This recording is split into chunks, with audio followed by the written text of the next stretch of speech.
So this is Justin with Project SLC here with Sebastian and Gilbert from Crystal Fighters. How's it going, man? Going well. How are you guys doing? Yeah, good. So how's the tour going so far? Yeah, really good. First time in Salt Lake City.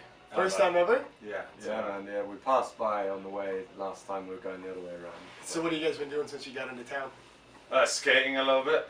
Yeah, just like seeing the town a bit. Went to a vegetarian restaurant for lunch. Sage's Cafe? Sage's Cafe, yeah. It's an important entity here in Salt Lake. So. Yeah, it's serious, definitely. Yeah, good food there. So when does the tour actually wrap up? When you get to go home? I think on the 23rd of June.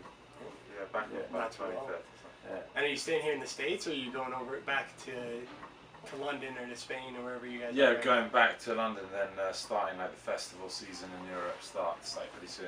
Yeah. So like playing festivals in Europe. Yeah. And then we'll be back in America as well, later this year probably.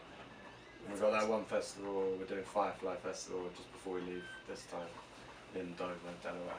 Awesome. Should be good. So you guys just released Cave Rave, which right. is getting awesome reviews. I've heard people saying that it's already up for Album of the Year halfway through. Sure. And so, what was the writing process on that and kind of the recording process, especially building off your first album? Yeah, we went to the Basque country, which is kind of our sort of spiritual home from the first record. And the first record was inspired by a Basque man, an old guy who was Laura, one of our singers' grandfather. And he wrote this really interesting stuff out there, and then we got interested in it and kind of based our whole album around that, and the imagery on the first album was all like kind of Basque imagery. And then the second album sort of came around, you know, writing it, and we wanted to go out there to just see if we could like connect with the place even more, like on a deeper level kind of thing. And we did, like we wrote most of the songs, like the beginnings of the song released, you know, out there and finished a lot of it back in London, but you know, it took us two month-long trips out there to sort of write stuff. And then we took that all to LA to work with the producer, where like the first album we produced it ourselves.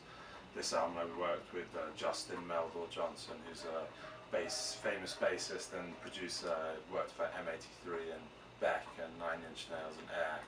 And so it was really good to have someone to bring everything together like for the first time. So with this album, like, you know, there's definitely like a more like consistent sound, and like the influences are blended like much better across the whole album, and like it was good. It was a good process. So how many songs did you guys have? You talk about, you know, blending into the album. How many songs did you have that wouldn't have blended in that you guys kind of had to, you know, cut out for the time being? Yeah, we had quite a lot. I think we probably had like 30 like beginnings of tracks, you know, like, you know, ideas that sounded like songs for a minute and a half or 2 minutes, you know. But and we went to LA with about 15, 16, and then we sort of whittled it down to like 10. That's awesome. So where did both of you start playing music? Like what age, what instrument, and then when did you really feel like you connected with music? When was that moment in your life?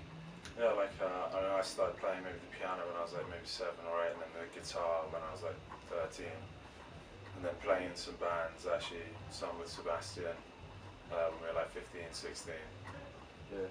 I just started playing guitar when I was like 12, 13, just like, you know, self-taught sort of thing. Yeah.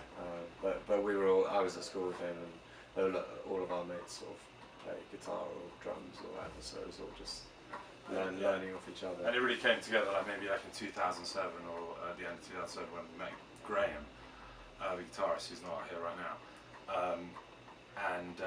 He got him to move to London to start making music, and this is where we like, you know, discovered the whole Basque thing, and just like, you know, that's when like the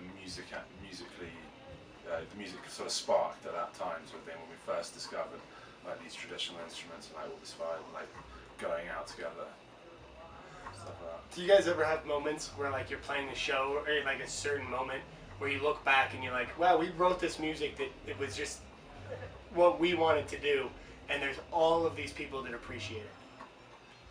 Definitely, like, it's amazing. I mean, when we were first writing the first album, you know, we were playing shows in London, but it was, you know, quite small crowds, club crowds, you know what I mean, and we'd always try and make like banging beats, you know, and only when we started writing, you know, songs on the guitar, that came quite a lot later, you know, we were like, you know, maybe one day we could play to like more people, let's like write a sort of sing-along hook that can go with that. And, you know, when you find yourself at a festival playing to, you know, 20,000 people, and they're all singing the hook.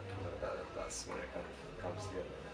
That's pretty amazing. So is there anything else that you guys would like to say, or anyone else that you would like to thank? A lot of people to thank. Yeah, I mean... Thank you. Thank you guys. Yeah. I suppose, like, thank you to our friends and family, and I suppose our, like, teachers along the way. You know, it's an important thing, like, to be involved in kids' music and people. You know, you learn so much when you're a younger person, and it's made us what we are today. So. Perfect. Well, thank you guys so much. Once again, this has been Justin with Project SLC here with Crystal Fighters.